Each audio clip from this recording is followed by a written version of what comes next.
Во аторот на селото Тракање ожнеани се првите 10 хектари засејани со ориз. Иако официјалната жетвена сезона се уште не е почната, земјоделците ја прибираат овогодишната реколта од оризовите сорти што имаат пократка вегетација. Велат дека земјоделската механизација е подготвена, а временските прилики во текот на вегетацијата биле поволни за оризопроизводството. Според првичните резултати, оризопроизводителите очекуваат добар род и квалитет на главната земјоделска култура во регионот. Овие се едни од најмладите земјоделци кои работат, едниот работе 6 хектари, другиот работе 10 хектари и исклучиво имат своја едукација околу семињата. Овие се порани семиња, порано стасуват, во кое е вклучено и пуштање порано на наводнителната сезона. Сето тоа допринаса до порана жетва. Кај турските сорти има негде на околу 105 дена вегетација, точно овие површини ги полнат 105 дена и затоа се почна жетвата. Подсушувањето е неминовно. Неминовно, ама ќе биде многу во краток временски период, значи ден-два и ќе биде собран и складиран во амбарите. Па приносот вака гледано како поле, мислам дека ќе биде задоволителен, негден околу 650-700 кила тука просечно, значи задоволително. Жетвената сезона на оризот во Кочанско официјално треба да почне во првата половина на октомври. Во зависност од временските услови се очекува да трае до крајот на ноември. Годинава во најголемиот оризопроизводствен регион во државата беа засејани над 4000 хектари, од кои се очекува просечен принос од над 26.000 тони оризова арпа. Припадниците на територијалната противпожарна единица од Кочани ќе добијат нови зимски работни униформи што им се неопходни за извршување на секојдневните работни обврски. Општина Кочани веќе објави јавен повик со кој бара од добавувачите да ја обезбедат облеката и обувките, а за набавката е планирано да се издвојат над 400.000 денари од буџетот.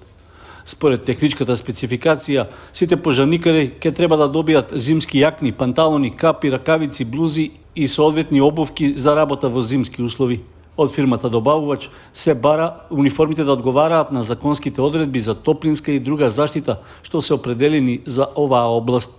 Тоа значи дека облеката треба да ги задоволува потребните стандарди за заштита на лицата при извршување на нивните задачи, односно да обезбедува висока топлинска издржливост, да може да поднесе високо ниво на абразија и да овозможува извесен степен на водоотпорност.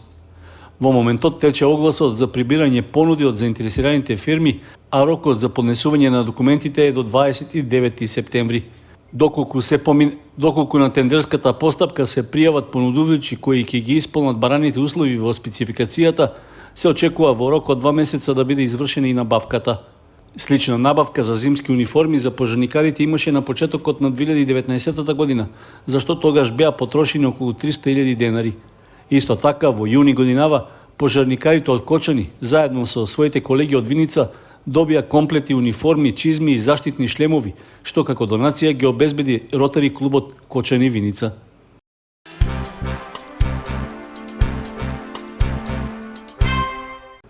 Средното општинско училиште Љупчо Сантов и Издруженијето за поддршка на економскиот развој, локална акциона група од Кочани, одржаа завршен настан на кој ги представија резултатите од проектот имплементирање на едукативен модул базиран на виртуелна реалност во средните училишта. Проектот беше финансиран од програмата на Европската унија Erasmus+. Пред присутните на настанот беше изразено задоволство од реализацијата на овој иновативен проект со кој и во наставата во училиштето во Кочани ќе се имплементираат најсовремените технологии. Според Љубомир Гацов, директор на Средното општинско училиште Љупчо Сантов, најновата технологија и развиениот иновативно едукативен пристап за модерен и ефикасен наставен процес е усогласен со потребите и очекувањата на сегашните, но и на идните генерации ученици. Реализираните активности од проектот ги представи професорката Сања Божиновска. Исто така беше презентиран и изработениот прирачник за наставници, како и документот за транснационално стратешко партнерство. Општинската организација на СДСМ од Кочани одговори на пресот на ВМРО ДПМН на кој што беше критикувана централната власт дека го обструира работењето на општините. Од СДСМ велат дека општина Кочани се уште не го обезбедила бесплатниот превоз на учениците. Зборувате за кочење на проектот за изградба на дом за стари лица. Проект кој СДСМ го започна, а вие не умеете ниту да го реализирате. Да не зборуваме за тоа дека не сте ни близко до решавањето на главните општински проблеми кои се од суштинско значење и ги засегаат најмладите лица во општината, учениците. Се закитувате со туѓи пере и напаѓате без причина, а нашите деца одат на училиште плаќајќи од џебот на нивните родители. Факт е дека учебната година започна пред 14 дена, а средношколците од општина Кочани се уште немаат превоз до своите училишта. Проблем со кој се соочуваат оваа година, бидејќи до минатата на оваа тема не се ни зборуваше, учениците имаат обезбеден бесплатен превоз. Ова јасно говори за неспособноста за менаџирање на училиштето да спроведе тендер за транспорт на учениците. Дополнително на тоа образложението е од нејасни причини. Доколку на сето ова ги споменеме и новите партиски вработувања, јасно се отсликува себичноста и вообразеноста, а најважните личности учениците ги оставате за крај кој останува неизвестен. Па господо од ДПМН, без никаква грижа на совест, го кршите законот за средно образование, во кој е наведено дека во јавно средно училиште мора да има бесплатен превоз. Превозот до училиштето е право на секој ученик, а не привилегија дарувана од институциите. Истиот не е знак на нивна добра волја, туку должност кон граѓаните и средношколците. Дали се чека или договара нов милионски договор со Автоатом? Објаснете ни родителите зошто, освен храна, годинава мораат да издвојуваат и средства за превоз на своите деца.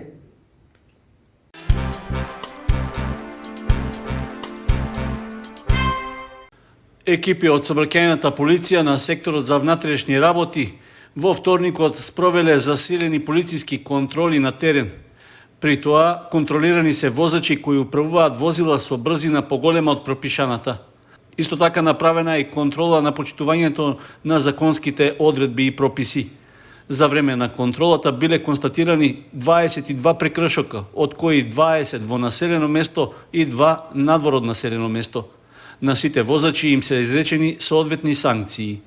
Во периодот од 7 до 11 часот била спроведена акцијска контрола на прекршоци за непочитување првенство на минување на возилата и за погрешно паркирање. При тоа биле изречени санкции за 3 прекршоци, а санкционирани се и 19 други видови прекршоци, од кои 4 за управување возило без возачка дозвола, 1 за технички неисправно возило, 2 за управување нерегистрирано возило и 3 за непрописно пристигнување. Исто така, 3 возачи биле казнити за некористење сигурносен појас, а 2 за користење мобилен телефон. При полициската контрола, 1 возач на мопед е казнет за неносење заштитна кацига, а 3 казни се изречени за непрописно паркирање. Скијачката федерација на Македонија беше организатор на првиот меѓународен FIS Roller Ski Cup надпревар, што во изминатите 2 дена се одржа на терените на спортско-рекреативниот центар Пониква на Осоговските планини. Покрај домашните надпреварувачи на купот настапија и учесници од Грција, Бугарија, Србија и Босна и Херцеговина. Тие во машка и женска конкуренција се надпреваруваа во 3 возрастни категории. Имаше 62 надпреварувачи, кои беа поделени во 2 категории според возраста на момчиња и девојчиња до 12 и до 14 години, како и во сениорска категорија за мажи и жени. Сениорите возеа на патека долга 10, а сениорките на 5 километри, со висинска разлика од 611 метри. При тоа победници беа македонските репрезентативци Ставре Јада и Ана Цветановска. Кај младинските категории се возеше на патеки од 2 и 3 километри. Условите за надпреварување беа одлични, патеката добро подготвена и од Скијачката федерација на Македонија се задоволни од можностите што ги нуди Пониква. Целта е надпреварот да влезе во FIS календарот за надпреварување и да продолжи да се организира и во наредните години, информираше Борче Јовановски од Скијачката федерација на Македонија. Меѓународниот ролер ски куп надпревар Пониква 2022 се одржа со техничка подршка од клубот Ски и Рис од Скопје и од општина Кочани. На доделувањето на признанијата на победниците учествуваше и градоначалникот на Кочани Лјупчо Папазов. Тој истакна дека овој надпревар е уште една можност за промовирање на природните убавини и капацитетите за развој на скијањето и спортскиот туризам со кој располага овој дел од осоговијата.